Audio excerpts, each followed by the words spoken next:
मेरा नाम अभिषेक है। मैं हाई क्लास फैमिली से बिलोंग करता हूँ। मेरे पिता का नाम शहर के सबसे बड़े बिजनेसमैन में शामिल होता है। मैं बचपन से ही काफ़ी इंटेलिजेंट था। हम दो भाई थे। मेरा दूसरा छोटा भाई सौतेला था, जो मेरे सौतेले पिता का बेटा था। मेरी माँ ने दूसरी शादी कर ली थी। मेरे सगे पिता गरीब थे और गरीबी की वजह से बहुत ज़्यादा तंग आ गए थे और गरीबी से तंग आकर उन्होंने सुसाइड कर ली थी। मैं 2 साल का था और मेरी माँ विधवा हो गई थी। सबने मेरी माँ को समझाया कि दूसरी शादी कर लो और हो सके तो किसी ऐसे इंसान से शादी कर लेना जो तुम्हारे बेटे को बाप का नाम दे सके। फिर एक दिन एक बड़े अमीर परिवार से मेरी माँ का रिश्ता आया। मेरी माँ देखने में खूबसूरत थी, इसीलिए उन्होंने मेरी माँ को देखते ही पसंद कर लिया। मेरी माँ भी चाहती थी कि किस तरह गरीबी से वो मेरी परवरिश कैसे कर सकेंगी, इसलिए वो शादी करने के लिए तैयार हो गई। माँ की शादी होने के 3 साल के बाद माँ ने एक बेटे को जन्म दिया। अब मेरी माँ के 2 बेटे हो गए थे। मेरे सौतेले पिता ने मुझे बहुत प्यार किया। कभी उन्होंने सौतेले वाला बिहेवियर मेरे साथ नहीं किया था। इस बात से मेरी माँ भी बहुत खुश थी कि उनके बेटे को पिता का नाम मिल गया था। मेरे दूसरे पिता शहर के सबसे बड़े बिजनेसमैन आदमी थे। अपने छोटे बेटे से ज़्यादा अब मैं अपनी माँ के लिए ज़्यादा लाडला नहीं रहा था। माँ मुझसे कम और छोटे भाई को ज़्यादा प्यार किया करती थी, मगर मुझे हमेशा ऐसा लगता था कि वो सिर्फ अपना फ़र्ज़ निभा रही है। जैसा बिहेवियर उनका मेरे छोटे भाई के साथ होता था, वैसे मेरे साथ नहीं होता था। इस घर में मुझे ज़रूरत की हर चीज़ मिलती थी, लेकिन एक चीज़ की कमी मुझे हमेशा से उनके बिहेवियर से महसूस होती थी, और वो कमी थी मोहब्बत और इज़्ज़त। न जाने ये मेरा वहम था या सच में ऐसा ही था, ये मैं कभी जान नहीं पाया था। मैं उनका बड़ा बेटा था। मेरे सौतेले पिता के पास पहले से कोई औलाद नहीं थी, क्योंकि उन्होंने जब मेरी माँ से शादी की थी तब वो कुंवारे थे। मेरा भाई मुझसे 5 साल छोटा था। उसका नाम अविनाश था। अविनाश का बिहेवियर अभी मेरे साथ बस नॉर्मल सा ही रहता था, लेकिन सौतेले पिता का बिहेवियर मेरे साथ अच्छा था। उनकी तरफ से तो मैं खुश और बेफिक्र रहता था, क्योंकि उन्होंने मुझे अपने सगे बेटे की तरह पाला था। बस माँ ही मेरे साथ अजीब तरह का बिहेवियर करती थी। जिंदगी इसी तरह से गुजर रही थी। बचपन में तो मुझे अपनी माँ के बिहेवियर से कोई गिला शिकवा नहीं था, मगर जैसे जैसे मैं बड़ा और समझदार होता चला गया, मैंने हालात के साथ जीना सीख लिया और उनसे शिकवा करना भी छोड़ दिया। जिंदगी बस ठीक ठाक ही गुजर रही थी। मेरे सौतेले पिता ने मुझे शहर के सबसे अच्छे कॉलेज में एडमिशन दिलवाया था। मैं पढ़ाई कर रहा था, क्योंकि मैं भी पढ़ लिख कर अपना अलग बिजनेस सेट करना चाहता था। मैंने एक बात हमेशा नोट की थी कि मेरे सौतेले पिता के रिश्तेदार बहुत कम आते जाते थे, जिसकी वजह से हम भी रिलेटिव्स में कम ही जाया करते थे और मैं ज़्यादा रिश्तेदारों को जानता भी नहीं था। टाइम गुजरता रहा और पढ़ाई पूरी हुई तो पिताजी ने मेरे लिए रिश्ता देखना शुरू कर दिया। फिर एक रिश्ता पिताजी को पसंद आ भी गया था और वहाँ पर मेरा रिश्ता पक्का हो गया था। लड़की बहुत अच्छी, खूबसूरत, पढ़ी लिखी और समझदार थी। उस लड़की का नाम संजना था। संजना मुझे बहुत पसंद आई थी और पिताजी को भी बहुत पसंद आई थी। वो उनके दोस्त की इकलौती बेटी थी। संजना की फैमिली में उसके सिर्फ माता पिता ही थे। वो अपने माता पिता की इकलौती औलाद थी। संजना के पिता भी बहुत अमीर थे और वो मेरे पिता के बिजनेस पार्टनर भी थे। उनको भी मैं बहुत पसंद आ गया था, क्योंकि मैं स्मार्ट था। संजना के बारे में पता चला था कि वो बहुत चुलबुली टाइप की लड़की है, हमेशा लोगों को हंसाती रहती है और वो इतना पढ़ लिख गई है कि बिजनेस में हमारा साथ भी दे सकती है। मुझे बहुत खुशी हो रही थी कि मेरी लाइफ पार्टनर इतनी अच्छी लड़की बनने वाली है। मेरी संजना के साथ एंगेजमेंट हो गई थी। धीरे धीरे हम दोनों ने फ़ोन पर बात करना भी शुरू कर दिया था। जब भी मेरी संजना से बात होती थी, उससे बात करके मुझे ऐसा एहसास होने लगा था कि वो मुझसे बहुत ज़्यादा प्यार करने लगी है। मेरे लिए ये एहसास ही मेरी ज़िंदगी की सबसे बड़ी खुशी बन गया था, जिससे मैं बेहद खुश था। हमारी शादी में अभी 6 महीने का टाइम था। धीरे धीरे 6 महीने भी गुजर गए और हमारी शादी को सिर्फ 2 महीने ही रह गए थे। अब मैंने भी पिताजी के साथ ऑफिस जाना शुरू कर दिया था। मैं पिताजी के साथ बिजनेस में हाथ बटाया करता था और छोटा भाई अभी भी पढ़ाई ही कर रहा था। रोज़ ऑफिस में अपनी कार से जाता था और अपनी कार से ही वापस आ जाता था। एक दिन मैंने संजना से कहा कि मैं तुम्हें तुम्हारे घर से लेने आ रहा हूँ। हम दोनों एक साथ शादी की शॉपिंग करने के लिए जाएंगे। उस दिन मैं काम से देर से फ्री हुआ था। फ्री होते ही मैंने संजना को कॉल करने के बारे में सोचा कि मैं यहाँ से मार्केट ही चला जाता हूँ और डायरेक्ट संजना को मार्केट में बुला लेता हूँ। ये सोचकर मैंने फ़ोन कान पर लगाया और मैं कार में बैठ गया था। ड्राइविंग करते करते ही मैं संजना को कॉल लगा रहा था। संजना ने एक बार तो मेरा फ़ोन नहीं उठाया, लेकिन जब मैंने दोबारा उसे कॉल की तो मेरा ध्यान मोबाइल में था और कार चल रही थी। तो अचानक मुझे पता नहीं चला कि सामने से बड़ा सा एक ट्रक आ गया और उसने कार को ज़ोरदार टक्कर मारी। मेरा एक्सीडेंट हो गया था। मेरे शरीर पर बुरी तरह से चोट आई थी। मैं बेहोश हो चुका था। मुझे होश आया तो मेरा शरीर जख्मों से भरा हुआ था। एक टांग पर प्लास्टर चढ़ा हुआ था, जबकि आंखों के सामने बस अंधेरा छाया हुआ था। मैंने चीख चीख कर सबको लाइट ऑन करने के लिए कहा, क्योंकि मुझे अंधेरे के सिवा कुछ भी नजर नहीं आ रहा था। यही नहीं, पूरा चेहरा जल रहा था, क्योंकि मेरे चेहरे पर बुरी तरह से चोट लग गई थी। मेरा चेहरा बुरी तरह से जख्मी हुआ था। अगले ही पल मैं दंग रह गया जब सबने कहा कि कमरे की सारी लाइट ऑन है। अस्पताल में पिताजी और माँ मौजूद थे। मैं सबकी बात सुनकर चीखने चिल्लाने लगा, जिस पर डॉक्टर ने मुझे नींद का इंजेक्शन लगा दिया था। उसके बाद मैं बेहोश हो गया और नींद में सो गया था। अगले दिन फिर से जब मैं जागा तो फिर आंखों के सामने अंधेरा था, लेकिन अब की बार जब मैंने लाइट जलाने को कहा तो सबने मुझे सच्चाई बता दी कि मैं अपनी आंखों की रोशनी खो चुका हूँ और अब जितनी भी रोशनी यहाँ पर कर दी जाएगी, कभी मैं रोशनी को नहीं देख सकूँगा। ये सब सुनकर मुझे एक सदमा सा लग गया था और मैं लगभग पागल हो गया था, मगर फिर धीरे धीरे इस हकीकत को एक्सेप्ट कर लिया कि मैं अंधा हो चुका हूँ। मैं पूरे 2 महीने हॉस्पिटल में रहा था। मुझे लगा था कि मेरे अंधेपन की वजह से संजना मुझे छोड़ देगी और अब मुझसे शादी भी नहीं करेगी। वो इतनी खूबसूरत और पढ़ी लिखी लड़की मुझ जैसे अंधे इंसान से कैसे शादी कर सकती है। अब ना जाने मुझ जैसे अंधे इंसान से कौन शादी करता। अब तो मैं ना घर संभाल सकूंगा और ना ही कोई काम कर सकूंगा। लेकिन मेरा ये ख्याल इस टाइम ख़त्म हो गया था जब मुझे पता चला कि संजना रोज़ हॉस्पिटल में मुझसे मिलने आती है और काफ़ी टाइम मेरे पास गुजार कर वापस चली जाती है। वो मुझसे ढेर सारी बातें करके मुझे बहलाती रहती थी, मुझे हंसाने की कोशिश करती थी ताकि मैं अपनी आंखों की रोशनी को खोने की वजह से परेशान न रहूं, और मैं उसकी बातों से हंस भी जाता था। वो थी ही इतनी अच्छी और इतनी अच्छी बातें करती थी कि कोई भी उसके प्यार में पागल हो जाए। जब अस्पताल के 2 महीने पूरे हो गए तो मैं ठीक हो गया था और डिस्चार्ज होकर घर आ गया था। जख्म काफ़ी हद तक ठीक हो चुके थे, मगर मैं हमेशा के लिए अपनी आंखों की रोशनी खो चुका था। इस दौरान मुझे एक बात पर हैरत हुई थी कि मेरी माँ मुझसे हॉस्पिटल में सिर्फ एक बार ही मिलने आई थी, जिस दिन मेरा एक्सीडेंट हुआ था, सिर्फ उसी दिन। उसके बाद वो किसी भी दिन हॉस्पिटल में नहीं आई थी, जबकि पिताजी रोज़ हॉस्पिटल में मुझसे मिलने के लिए आते थे।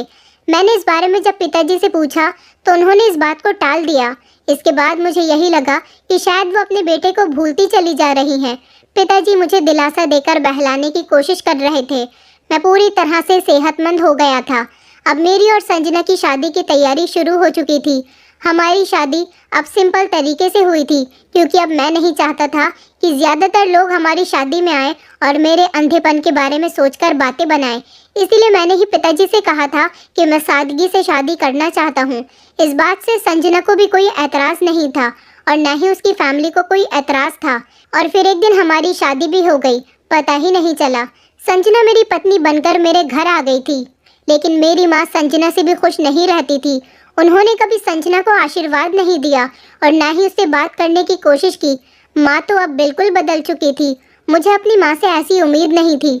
माँ हमेशा पार्टीज वगैरह के लिए घर से बाहर रहती थी, क्योंकि वो अपने दोस्तों के साथ पार्टियाँ करती थी या फिर शॉपिंग के लिए जाती रहती थी। ज़्यादातर वो घर से बाहर ही रहा करती थी।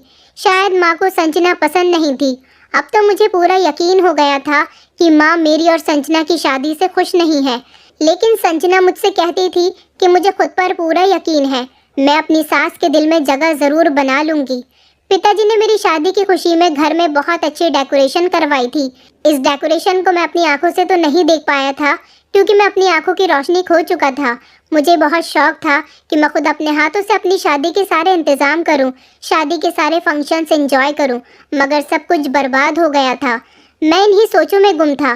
संजना के साथ मेरी ज़िंदगी बहुत खुशहाल गुजर रही थी। शादी पर ना जाने कौन कौन सी रस्में हुई थी जिसमें हम दोनों बहुत खुश हुए थे, लेकिन अगर मैं देख पाता तो वो रस्में और भी ज़्यादा स्पेशल हो जाती। कभी कभी संजना को बुरा लगता था मेरी माँ का इतना घर से बाहर निकलना, क्योंकि वो भी चाहती थी कि उसकी सास उसके हर अच्छे बुरे काम में साथ दे।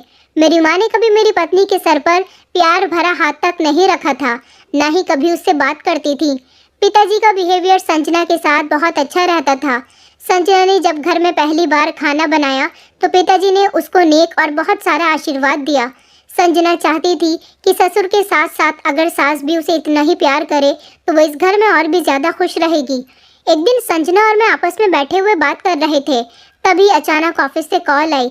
जैसे ही मैंने कॉल रिसीव की तो सुनकर मेरे पैरों तले से ज़मीन निकल गई थी कि अचानक पिताजी को हार्ट अटैक आया और वो इस दुनिया से जा चुके हैं। संजना मुझे हॉस्पिटल लेकर चली गई। पिताजी जिंदा नहीं थे। पिताजी इस दुनिया को छोड़कर और हम सब लोगों को छोड़कर जा चुके थे। मुझे पिताजी की मौत पर बेहद अफसोस था, लेकिन माँ को पिताजी की मौत का भी कोई सदमा नहीं था। अविनाश भी पिताजी की मौत से बहुत दुखी हो गया था। अविनाश अमेरिका में पढ़ाई करने के लिए गया हुआ था और पिताजी की मौत की खबर सुनकर वो भागा भागा दौड़ा चला आया था। अविनाश भी पिताजी की मौत पर बहुत रो रहा था। मीटिंग के दौरान अचानक पिताजी को हार्ट अटैक हुआ था, जिसकी वजह से वो नहीं बच सके। एक पिताजी ही तो थे जो मुझे प्यार किया करते थे, वरना माँ को तो कभी मेरा हालचाल लेने की भी फुर्सत नहीं थी। मैं उस दिन फूट फूट कर बहुत रोया था, क्योंकि मैं अपने सगे पिता की शक्ल तो भूल चुका था, लेकिन मैंने पिताजी को ही हमेशा अपना सगा पिता समझा था। पिताजी ने कभी मेरी ख्वाहिश पर इनकार नहीं किया था। वो हमेशा मेरी हर छोटी से छोटी और बड़ी से बड़ी डिमांड को पूरा किया करते थे। पिताजी मुझसे बहुत प्यार करते थे। यही वजह थी जिस पर मुझे उनकी मौत का सबसे ज़्यादा दुख हुआ था। लेकिन किसी के मरने पर इंसान कब तक अफसोस करता है। कुछ दिनों बाद ही हमारी लाइफ नॉर्मल हो गई थी और हम हंसी खुशी ज़िंदगी गुजारने लगे थे। माँ को तो पिताजी के जाने से कोई फ़र्क नहीं पड़ा था, लेकिन बिजनेस पर बहुत बड़ा फ़र्क पड़ रहा था। बिजनेस में बहुत लॉस होता जा रहा था, क्योंकि ऑफिस का स्टाफ ही सारे काम देख रहा था। हमारा इतना बड़ा बिजनेस था कि हम किसी बाहर वाले के हाथ में अपना बिजनेस भी नहीं दे सकते थे। माँ को तो कोई होश भी नहीं था और अविनाश पढ़ रहा था, उसको अभी ज़्यादा नॉलेज नहीं थी। मैं अपने अंधेपन की वजह से ऑफिस ज्वाइन नहीं कर सकता था, लेकिन इस काम की जिम्मेदारी मेरी पत्नी संजना ने उठा ली थी। वो बिजनेस में बहुत इंटरेस्टेड थी। उसने कहा कि वो ऑफिस जाकर हमारा सारा बिजनेस संभाल लेगी। मेरी पत्नी मेरी आंखें बन गई थी। एक हफ्ते में ही उसने हमारे बिजनेस को अच्छी तरह से संभाल लिया था। कभी कभी किसी इम्पोर्टेंट मीटिंग के लिए संजना मुझे भी अपने साथ ऑफिस ले जाया करती थी और रोज़ ऑफिस से आने के बाद शाम को वो मुझे घर से बाहर टहलाने के लिए भी ले जाती थी। मुझे बहुत आसानी हो गई थी। मेरी पर्सनल काम के लिए संजना ने एक नौकर रख लिया था, जो दिन भर संजना की गैर मौजूदगी में मेरा ख्याल रखा करता था। संजना दिन में ऑफिस संभालती थी और शाम होते ही घर आकर वो मेरा ख्याल रखती थी। मैंने उसे ऑफिस जाने से नहीं रोका था, क्योंकि मैं नहीं चाहता था कि मेरे पिता का इतना बड़ा बिजनेस धीरे धीरे ख़त्म हो जाए। हमारी शादी को 1 साल हो चुका था और इस 1 साल में मैंने संजना के रूप में बेहद प्यार करने वाली पत्नी को देखा था। मैं अपनी किस्मत पर बहुत नाज करता था कि ऊपर वाले ने मुझे इतनी अच्छी हमसफ़र दी है।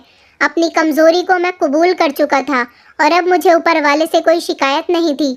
मैं कभी कभी अकेला भी घर से निकल जाया करता था, लेकिन संजना इस बात पर मुझे बहुत डांटा करती थी। वो मुझे कभी भी अकेले घर से बाहर निकलने नहीं देती थी, लेकिन मैं फिर भी कभी कभी बाहर चला जाता था, क्योंकि अकेले घर में मैं बोर हो जाया करता था। एक दिन मैं घर से बाहर जैसे ही निकला तो सड़क पर एक आदमी से टकरा गया। उस आदमी ने मुझसे कहा, उफ, अंधे हो क्या, देखकर नहीं चल सकते? वो आदमी गुस्से में आकर मुझसे कह रहा था। मैंने कहा कि जी, मैं अंधा हूँ, मुझे माफ़ कर दीजिएगा। मैंने उस आदमी से धीमी आवाज़ में कहा। उस पर वो आदमी कहने लगा कि माफ़ करना भाई, मुझे नहीं पता था। उस आदमी ने मुझसे माफ़ी मांगी और वो वहाँ से चला गया, जबकि मैं वहीं पर खड़ा हुआ मुस्कुरा रहा था और रास्ता टटोल टटोल कर अपने घर की तरफ जाने लगा। उस टाइम दिन के 9 बज रहे थे और मैं घर से निकलकर अपने घर के सामने वाले पार्क में चला गया था, ताकि ठंडी हवा खा सकूं। 1 घंटे तक यहाँ बैठकर मैं सुकून महसूस करता रहा और अभी जाने के लिए मुड़ ही रहा था जब वो औरत अचानक मुझसे टकराई थी। मैं सब के बारे में सोचता हुआ घर पहुँच गया था। कुछ ही देर में जब मैं घर पहुँच चुका था तो थोड़ी देर के बाद ही संजना भी घर पर आ गई थी। जब मुझे अपनी पत्नी की आवाज़ सुनाई दी, वो किसी से तेज तेज आवाज़ में गुस्सा कर रही थी। मुझे देखते ही उसने मेरा हाथ पकड़ लिया। मेरा हाथ थामकर कहने लगी कि अभिषेक, मैंने तुमसे कितनी बार कहा है कि अकेले घर से बाहर मत निकला करो, फिर तुम क्यों जाते हो? पता है मैं कितना परेशान हो गई थी। अपनी पत्नी की परेशानी सुनकर और उसकी आवाज़ सुनकर मुझे उस पर बहुत ज़्यादा प्यार आ रहा था। वो मेरी बहुत फिक्र करती थी। मेरे अंधा होने पर भी वो मुझे और भी ज़्यादा प्यार किया करती थी। शायद वो नौकर को डांट रही थी कि मैं अकेले घर में क्यों गया था। नौकर को तो ये बात पता भी नहीं थी कि मैं घर से चुपचाप चला गया था। ठंडी और ताज़ा हवा खाने पार्क तक चला गया था। मैंने कहा कि तुम परेशान मत हो, मैंने अपनी पत्नी को तसल्ली देते हुए कहा था। वो मेरा हाथ पकड़कर मुझे अंदर लेकर चली गई थी। आज पता नहीं क्यों वो ऑफिस से इतनी जल्दी घर क्यों आ गई थी। फिर उसने बताया कि वो एक फाइल घर पर ही भूल गई थी, बस वही लेने घर वापस आई थी। ये बात हमारी शादी के 1 साल बाद की है, जब एक दिन मैं अपने घर के नौकर के साथ घर से बाहर टहलने के लिए चला गया। अब मैं अकेला घर से बाहर नहीं निकलता था क्योंकि संजना ने मुझे सख्ती से मना कर दिया था, या तो तुम मेरे साथ जाया करो या फिर नौकर को अपने साथ घर से बाहर ले जाया करो। घर में अकेले भी मैं बोर हो जाता था, इसलिए मैंने सोचा कि संजना जब आज घर आएगी तो उससे कहूँगा कि वो घर में थोड़ा आराम कर ले। शाम के 4 बज रहे थे और मैं पार्क में नौकर के साथ टहलने चला गया था। गर्मी के दिन थे और धूप अभी तक थी, जिससे मुझे अभी ज़्यादा गर्मी का एहसास हो रहा था। नौकर भी मेरे साथ ही मेरे पीछे खड़ा हुआ था। अचानक मैं आगे चलने की कोशिश कर रहा था, लेकिन मेरे पैर लड़खड़ाए और मैं गिर गया। लेकिन नीचे गिरते टाइम मेरा सर पेड़ के तने से टकराया तो मुझे लगा कि मेरा सर फट गया। मैं वहीं पर बेहोश हो गया था। नौकर मुझे कार में बैठाकर घर ले आया था। उसने घर पहुंचते ही संजना को फ़ोन कर दिया। संजना जैसे ही घर आई और फिर मुझे बेहोश देखकर वो बहुत ज़्यादा परेशान हो गई थी। वो काफ़ी देर तक मेरे पास बैठी रही और मेरे होश में आने का इंतज़ार करती रही। जब मैं होश में नहीं आया तो संजना ने पानी की छींटें मेरे मुंह पर मारी तो मैं होश में आ गया था। लेकिन मैं आँख खोलते ही हैरान रह गया था कि मुझे कुछ धुंधला धुंधला सा नज़र आ रहा था और रंग बिरंगे कलर की रोशनी मेरे आसपास नज़र आ रही थी। मैंने तेज़ी से अपनी आंखें मलनी शुरू की और मैं उठकर बैठ गया। संजना भी मेरे पास बैठी हुई परेशान हो रही थी और एक तरफ खड़ा हुआ नौकर भी मुझे देख रहा था। मुझे सब कुछ नज़र आने लगा था और इतने महीनों बाद सब कुछ अपनी आंखों से देखकर मैं खुशी से झूमने लगा था। मुझे पागलों की तरह हरकतें करते हुए देखकर संजना ने इसकी वजह पूछी तो मैंने उसे खुशी से बताया कि मेरी आंखों की रोशनी वापस आ गई है और अब मैं सब कुछ देख सकता हूँ। मेरी बात सुनकर वो हक्का बक्का सी रह गई, जैसे उसे यकीन न आया हो, मगर फिर भी वो खुशी से चिल्ला उठी। नौकर भी बहुत ज़्यादा खुश नज़र आ रहा था, जबकि मैं सबसे ज़्यादा खुश था कि अब मैं फिर से अपनी रंगीन दुनिया देख सकता हूँ। वरना 1 साल अंधेरे में जी जी कर मुझे लगने लगा था कि मैं इन अंधेरों का ही हिस्सा बन गया हूँ। मैंने पिछले 1 साल में अपने आप को नहीं देखा था, तभी मैं अब अपने आप को शीशे में देखना चाहता था। लेकिन जैसे ही मैं ड्रेसिंग टेबल की तरफ बढ़ा, मेरी पत्नी संजना ने मेरा हाथ पकड़कर मुझे वहां जाने से रोक लिया, जिस पर मैं हैरान हो गया था। मगर उसने तेजी से आगे बढ़कर ड्रेसिंग टेबल का शीशा ही तोड़ दिया, जबकि मैं ये देखकर हक्का बक्का रह गया था कि ये उसने क्यों किया। लेकिन इससे पहले कि मैं कुछ और उससे पूछता, उसने तेजी से जाकर घर में मौजूद सारे शीशे तोड़ दिए। वो घर के सारे शीशे तोड़ती चली जा रही थी और नौकर उन्हें समेट समेट कर डस्टबिन में डालता जा रहा था। मैं उसके इस काम पर हैरान रह गया था, मगर इससे पहले कि मैं उससे कुछ पूछता, मेरी पत्नी संजना मेरे पास आई और कहने लगी कि मुझे तुमसे बहुत प्यार है, तुम बहुत हैंडसम हो, इसलिए मैं नहीं चाहती कि तुम्हारी अपनी भी नज़र तुम्हें लगे। तुम बहुत स्मार्ट और डैशिंग हो, तुम पर और तुम्हारी खूबसूरती पर सिर्फ मेरा हक है। अगर तुमने गलती से भी खुद को शीशे में देखा तो मैं तुम्हें छोड़कर चली जाऊंगी और अपनी जान ले लूंगी। उसकी बात सुनकर मैं बहुत हैरान रह गया था। आखिर वो मुझसे ऐसा क्यों कह रही थी? मगर मैं खुश भी था कि वो मेरे लिए इतनी जुनूनी और पॉजिटिव थी। मैं जानता था कि मैं स्मार्ट हूँ, मगर वो मेरी स्मार्टनेस की इतनी दीवानी हो जाएगी, इस बात का मुझे बिल्कुल भी अंदाज़ा नहीं था। मैं संजना की मोहब्बत में गिरफ्तार होता चला गया। वक्त धीरे धीरे गुजरने लगा। फ़ोन पर मेरी कभी कभी अविनाश से बात हो जाया करती थी। वो भी ये बात सुनकर बहुत खुश हुआ था कि मेरी आंखों की रोशनी वापस आ गई है। मैं संजना की जिद की वजह से कभी शीशा नहीं देखता था कि उसे पसंद नहीं था कि मेरी खुद की भी नज़र मुझ पर पड़े। मैं संजना पर अपना इस कदर का जुनून देखकर खुश भी होता था और घबराकर खुद को दूसरे से छुपाकर भी निकलता था। मैंने घर से बाहर निकलना भी बहुत कम कर दिया था। संजना कहती थी कि अगर तुमसे कोई मिलने भी आए तो तुम अपने चेहरे पर मास्क लगा लेना। अगर कोई मुझसे मिलने भी आता था तो मैं अपने चेहरे पर मास्क लगा लिया करता था ताकि कोई मेरा चेहरा ना देख सके। एक दिन मेरे मोबाइल पर किसी अननोन नंबर से कॉल आ रही थी। मैंने कॉल रिसीव की तो उसने मुझे बताया कि आपकी पत्नी के सर पर बहुत चोट आई है और वो अस्पताल में एडमिट है। ये खबर सुनकर मेरे होश उड़ गए थे। अभी सुबह तो वो सही सलामत मुझसे मिलकर घर से बाहर निकली थी और अब खबर आ रही है कि उसके सर पर चोट लग गई। न जाने उसके सर पर चोट कैसे लग गई थी। मैं जैसा था वैसे ही हाल में नौकर के साथ हॉस्पिटल जाने के लिए निकल गया। हॉस्पिटल हमारे घर के काफ़ी करीब था। मुझे कोई होश ही नहीं था कि मेरे आसपास क्या हो रहा है और क्या नहीं। मुझे बस अपनी पत्नी की फिक्र सता रही थी जिसके सर में चोट लग गई थी, वो भी ना जाने किस कंडीशन में थी। अभी मैं आगे बढ़ ही रहा था तो मैंने देखा कि सब लोग मुझे गौर से घूर घूर कर देख रहे थे। मैं संजना के लिए इतना परेशान हो गया था कि मैंने अपने फेस पर मास्क नहीं लगाया था।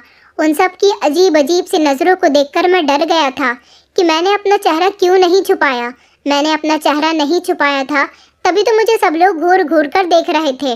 और अगर संजना को पता चल गया कि लोग मुझे इस तरह से देख रहे हैं तो वो मुझे छोड़कर चली जाएगी, बल्कि वो मुझे छोड़कर ही नहीं चली जाएगी, अपनी जान भी ले लेगी। मैं ये सब सोचता हुआ अपने फेस पर मास्क लगाने लगा। तभी सामने लगे शीशे पर नज़र पड़ते ही मेरी जान निकल गई, क्योंकि सामने शीशे में नज़र आता हुआ चेहरा मेरा चेहरा नहीं था, ये किसी और का चेहरा था। जिसका भी चेहरा था, चेहरा बहुत अच्छा था। ऐसा लग रहा था जैसे मैं किसी फिल्म का हीरो हूँ। मैंने तेजी से पीछे मुड़कर देखा तो मेरे पीछे कोई नहीं था। यह हकीकत में मेरा ही चेहरा था जो अब बदल चुका था। मैं धीरे धीरे अपने चेहरे पर हाथ फेर कर देखने लगा। मैं यकीन करने की कोशिश कर रहा था कि ये मेरा ही चेहरा है या फिर किसी और का, क्योंकि ये चेहरा मेरे लिए अनजान था तो बहुत अच्छा, लेकिन मेरा नहीं था।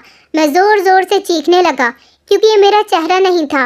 ये सब क्यों हुआ और कैसे हुआ मैं कुछ नहीं जानता था, लेकिन संजना वो तो इस बारे में ज़रूर जानती होगी, तभी तो उसने घर में मौजूद हर शीशे को ही तोड़ डाला था ताकि शीशे में अपना चेहरा देखकर मुझे सच्चाई के बारे में पता न चल जाए कि मेरा चेहरा बदल चुका है। अगर उसे पता नहीं होता तो वो क्यों मुझे धमकी देती कि अगर मैंने शीशा देखा तो वो मुझे छोड़कर चली जाएगी। लेकिन वो इस बात से क्यों मना कर रही थी कि मेरा चेहरा किसी के सामने नहीं आए।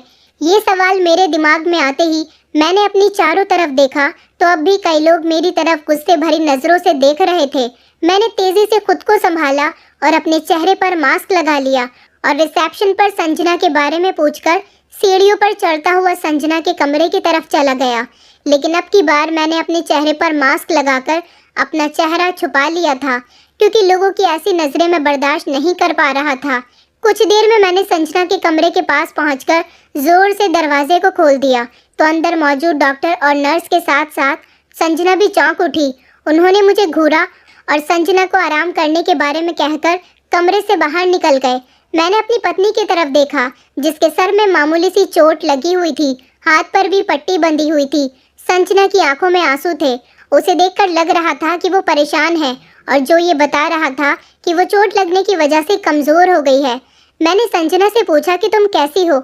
मेरे दिमाग में बहुत सारे सवाल आ रहे थे, मगर संजना के मासूम चेहरे को देखकर मैं अपनी हालत को भूल चुका था।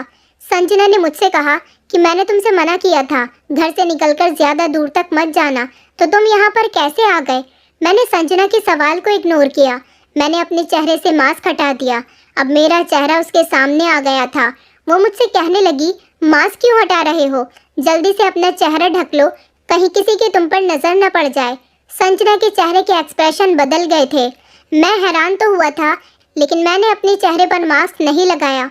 मैंने कहा, देखने दो, अगर मेरा कोई चेहरा देख लेता है तो इसमें कोई परेशानी वाली बात नहीं है। संजना ने कहा कि मैं तुमसे बहुत प्यार करती हूँ, मुझसे बर्दाश्त नहीं होगा कि मेरे अलावा कोई और तुम्हारा चेहरा देखे। संजना ने अब की बार भी जुनूनी अंदाज में वही जवाब दिया था जिसको मैं पहले भी अपने लिए सुनता आया था, लेकिन आज मुझे उस पर यकीन नहीं था। मैंने तेज़ी से इनकार करते हुए सिर हिला दिया और कहा कि नहीं, ये झूठ है। मेरा चेहरा छुपाने की असल वजह ये नहीं है, इसकी वजह तो कुछ और ही है जो तुम मुझे बताना नहीं चाहती। एक तो मेरा चेहरा बदल दिया और ऊपर से झूठ बोल रही हो। एक बात याद रखना संजना, अगर तुमने मुझे सच नहीं बताया तो तुम मुझे छोड़कर क्या जाओगी, मैं खुद तुम्हें छोड़कर चला जाऊंगा। इतना कहते हुए मैंने अपने चेहरे पर मास्क लगा लिया और वहां से निकलकर घर आ गया था। घर आकर काफ़ी देर तक मैं अफसोस में बैठा रहा था। मेरा चेहरा बदला था तो ये हकीकत मेरी माँ को भी ज़रूर पता होगी, लेकिन माँ तो मुझसे कभी बात करना भी ठीक नहीं समझती थी। ये सोच सोच कर मुझे बहुत तकलीफ हो रही थी और बहुत रोना भी आ रहा था। 2 दिन ऐसे ही गुजर गए थे। नौकर मेरे सारे काम कर रहा था क्योंकि मुझे तो अपना ही होश नहीं था। एक तो अपना चेहरा, अपनी पहचान खोने का दुख, और दूसरा संजना का झूठा होना और अपनी माँ का धोखा। अब मुझे संजना के घर आने का इंतजार था कि वो कब आए और कब मुझे मेरे सारे सवालों के जवाब मिल जाएं। 3 दिन इंतजार करने के बाद संजना हॉस्पिटल से डिस्चार्ज होकर घर आ गई थी और उसके आते ही मैंने उसके सामने आकर फिर से अपना सवाल रख दिया था, जिस पर वो गहरा सांस भरकर मुझे कमरे में लेकर चली गई। कमरे में आकर उसने मुझे बेड पर बिठा दिया और खुद मेरे सामने सर झुकाकर बैठ गई और रोने लगी। संजना ने कहा कि जब तुम्हारा कार से एक्सीडेंट हुआ था, वो एक्सीडेंट बहुत ही ज़्यादा खतरनाक था। उसमें तुम्हारी जान को खतरा भी था। तुम्हें इस हाल में देखकर मैं बहुत डर गई थी। डॉक्टर ने कहा था कि वो पूरी कोशिश करेंगे तुम्हें बचाने की, मगर गारंटी नहीं दे सकते, जिस पर मेरा दिल बहुत दुखने लगा था। तुम्हारा पूरा शरीर चोट से भर चुका था और तुम्हारा चेहरा तो पूरी तरह से खराब हो गया था। तुम अपनी आंखों की रोशनी भी खो चुके थे और ये सब हमारे लिए बहुत बड़े दुख की बात थी। तुम्हारे पिताजी भी तुम्हारी इस हालत से बहुत परेशान हुए थे। इसके बाद जो हकीकत संजना ने मुझे बताई, उसको सुनते ही मेरे होश उड़ गए थे। संजना ने बताया कि तुम्हारा एक्सीडेंट किसी और ने नहीं, बल्कि तुम्हारी अपनी सगी माँ ने करवाया था। संजना की ये बात सुनकर मेरी आंखें फटी की फटी रह गई थी। मैंने संजना से पूछा, मगर माँ ऐसा क्यों कर सकती है? संजना ने बताया कि तुम्हारे पिता को इस बारे में पता था कि तुम्हारा एक्सीडेंट करवाने वाली कोई और नहीं, बल्कि तुम्हारी अपनी सगी माँ है। तुम्हारी माँ जिस दिन से इस घर में शादी होकर आई थी और जब से उन्होंने अविनाश को जन्म दिया था, उसके बाद से ही उन्होंने तुम दोनों भाइयों में फ़र्क करना शुरू कर दिया था। उनको ऐसा लगता था जैसे अविनाश उनका सगा बेटा है और तुम उनके सौतेले बेटे हो, क्योंकि तुम एक गरीब इंसान का खून हो। इसीलिए अविनाश के पैदा होने के बाद उन्होंने तुमसे प्यार करना कम कर दिया। वो चाहती थी कि सारी दौलत का हकदार सिर्फ और सिर्फ उनका अपना इकलौता बेटा अविनाश बने, लेकिन जबकि उनके पति तुम दोनों बेटों को बराबर ही समझता था। ये बात उन्हें अच्छी नहीं लगती थी, इसलिए उन्होंने अपना बिहेवियर तुम्हारे साथ चेंज कर लिया था। और जब तुम बड़े हुए, तुम्हारी शादी की बात चलने लगी, तो उन्हें लगा कि शादी हो जाने के बाद तुम्हारी होने वाली पत्नी के साथ तुम अलग रहने लगोगे और जायदाद के भी बंटवारों की बात निकल आएगी। पिताजी तो उनको काफ़ी यकीन दिलाते थे कि ऐसा कुछ नहीं होगा और इस जायदाद में मेरे दोनों बेटों का बराबर से हक है। लेकिन तुम्हारी माँ का कहना था कि जायदाद सिर्फ और सिर्फ उनके अपने सगे बेटे को मिलनी चाहिए, जो कि इस जायदाद का असली हकदार और अमीर पिता की औलाद है। तुम्हारी माँ तुम्हें अपना बेटा नहीं समझती थी, बल्कि किसी गरीब इंसान का बेटा समझती थी। शादी होने की तैयारी शुरू हो गई और उनसे ये सब कुछ बर्दाश्त नहीं हो रहा था, इसलिए उन्होंने तुम्हें मरवाने के लिए एक गुंडा हायर किया और तुम्हारी जान लेने की कोशिश की। लेकिन भगवान की कृपा थी कि तुम्हारी जान बच सकी। तुम्हारे पिताजी ने तुम्हें बचाने के लिए हर तरह की कोशिश की थी। मैं तुमसे बहुत प्यार करती थी। मैं तुम्हें इस हालत में नहीं देख सकती थी। तुम मेरी पहली मोहब्बत हो। मैं तुम्हारे अलावा किसी और से शादी नहीं कर सकती थी। संजना की ये बात सुनकर मेरे होश उड़ गए थे। आखिर माँ अपने सगे बेटे के साथ ऐसा कैसे कर सकती है? माँ से अच्छे तो पिताजी थे, जो सौतेले पिता होकर भी सगे पिता होने जैसा रिश्ता मेरे साथ निभाने चले आए थे, और माँ मेरे लिए सगी माँ होकर भी मेरे लिए सौतेली बन गई थी। फिर मैंने संजना से इस चेहरे के बारे में पूछा। संजना ने बताया कि तुम्हारे एक्सीडेंट के बाद डॉक्टर ने कहा था कि तुम्हारे चेहरे की प्लास्टिक सर्जरी होगी और उसके लिए हमने एक गरीब फैमिली के लड़के का चेहरा तुम्हें देने की उनसे परमिशन ले ली थी। उसके बदले हमने उन लोगों को करोड़ों रुपये दिए थे। उन लोगों ने पैसों के लालच में आकर हमें परमिशन दे दी थी और अपने चेहरे का फ़ोटो भी दे दिया था। तुम्हारी माँ की वजह से तुम्हारा चेहरा ख़राब हो गया। हमने उस लड़के के घर वालों से उस लड़की की फ़ोटो ले ली थी और वो फ़ोटो हमने डॉक्टर को दे दी थी। तुम्हारी माँ ने वो फ़ोटो बदलकर दूसरी फ़ोटो वहाँ पर रख दी थी और डॉक्टर ने वही चेहरा तुम्हें दे दिया। संजना फिर से ये बात कहकर चुप हो गई थी, जैसे उसे तकलीफ हो रही हो आगे की बात बताने में। मैंने संजना से पूछा, मगर उस चेहरे में ऐसा क्या है जो मुझे सबसे छुपाकर रखना चाहिए था, और सब लोग मुझे क्यों अजीब अजीब नज़रों से घूर रहे थे? मैंने हैरत और परेशानी से संजना से पूछा तो संजना ने अपना चेहरा झुका लिया, क्योंकि ये शहर के सबसे बड़े मशहूर गुंडे का चेहरा है, जो कि काफ़ी सालों पहले मर चुका है। संजना की ये बात सुनकर तो मेरे पैरों तले से ज़मीन निकल गई थी। मेरी माँ ने मुझसे जायदाद के लिए इतना बड़ा धोखा दिया, वो अपने बेटे की खुशी तक भूल गई थी। मैं संजना की ये बात सुनकर फूट फूट कर रोने लगा था, लेकिन संजना ने मुझे चुप नहीं करवाया था क्योंकि मेरे अंदर का सारा गुब्बार निकल जाए। मेरे इस बात पर उस दिन माँ से बहुत बड़ा झगड़ा हुआ था, जिसके बाद मैंने उनसे सारे रिश्ते नाते ख़त्म करने को कह दिया था। मैंने कहा था कि आपका सिर्फ एक ही बेटा है ना अविनाश, अब आप उसके साथ ही ज़िंदगी गुजारो। मैं आपकी इस जायदाद को छोड़कर जा रहा हूँ। मैं रो रहा था और संजना मुझे तसल्ली दे रही थी। मैंने संजना से कहा कि मैं गुंडे की शक्ल के साथ ज़िंदगी नहीं गुजार सकता। मैंने रोते हुए संजना से कहा। उसने मेरे आंसू पोंछे। वो मुझसे कहने लगी कि तुम्हें फ़िक्र करने की कोई ज़रूरत नहीं है, हम यहाँ से चले जाएंगे और कहीं और जाकर रहने लगेंगे जहाँ पर इस चेहरे को कोई नहीं पहचानता होगा। हम यहाँ से इंग्लैंड चले जाएंगे। हमने यहाँ से सारे रिश्ते नाते ख़त्म कर दिए थे और हम दोनों इंग्लैंड जाकर शिफ्ट हो गए थे। इंग्लैंड में मेरी और संजना की काबिलियत की बिना पर हम दोनों को एक अच्छी कंपनी में जॉब ऑफर हुई थी, जिसे हम दोनों ने हाथ से जाने नहीं दिया था। संजना ने इंग्लैंड में मिलकर पहले ही अपने डैड के साथ यहाँ पर सब कुछ सेट कर लिया था। संजना के डैड की पहचान इंग्लैंड में बड़ी बड़ी कंपनियों से थी। उन्होंने हम दोनों को जॉब दिलवा दी और हम यहाँ पर बहुत अच्छी ज़िंदगी गुजार रहे हैं। संजना के डैड ने हमें बहुत सपोर्ट किया था। 1 महीने के अंदर अंदर ही हम दोनों इंग्लैंड में जाकर शिफ्ट हो गए थे। मुझे अपना चेहरा खोने का गम तो बहुत था, लेकिन मैंने अपनी पुरानी सारी यादों को भूलकर नई ज़िंदगी की शुरुआत कर दी थी, जिसमें सिर्फ खुशियाँ ही खुशियाँ थीं। गमों के दिन ख़त्म हो चुके थे और हर तरफ खुशियों का ही राज था, जिस पर मैं बेहद खुश था। मेरी पत्नी ने मेरा बहुत साथ दिया था। मैं आज भी अपनी पत्नी का एहसानमंद हूँ, जिसने हर मुश्किल से मुश्किल टाइम पर मेरा साथ दिया। मैं अपनी पत्नी संजना से बहुत प्यार करता हूँ। हम दोनों ने इंग्लैंड में नया बिजनेस शुरू कर लिया। हम दोनों यहाँ बहुत कामयाब हैं। इंडिया में सब कुछ मैं अपनी माँ के हवाले छोड़कर आ गया था। मैंने अपनी माँ के घर से छोटी सी चीज़ भी नहीं ली थी। मैं चाहता था कि माँ अपनी जायदाद और अपने बेटे के साथ हमेशा खुश रहे। माँ के बारे में तो अब मुझे पता नहीं, क्योंकि मैंने दोबारा कभी उनसे कांटेक्ट करने की कोशिश नहीं की, लेकिन इतना पता है कि अविनाश मुझसे मिलना चाहता है। अविनाश ने कभी भी अपने दिल में मेरे लिए गलत ख्याल पैदा नहीं किए थे। अविनाश ने मिलने के बाद मुझे घर ले जाने की बहुत कोशिश की, लेकिन मैं अपनी पत्नी के साथ यहीं दूसरे देश में बहुत खुश था। मैं वहाँ जाकर दोबारा से बर्बाद होना नहीं चाहता था। दोस्तों, उम्मीद करती हूँ आपको हमारी कहानी पसंद आई होगी। कहानी पसंद आई है तो वीडियो को लाइक करें, चैनल पर नए हैं तो चैनल को सब्सक्राइब करें और हाँ, नोटिफिकेशन बेल को ज़रूर दबाएं ताकि अगली अपडेट सबसे पहले आपको मिले।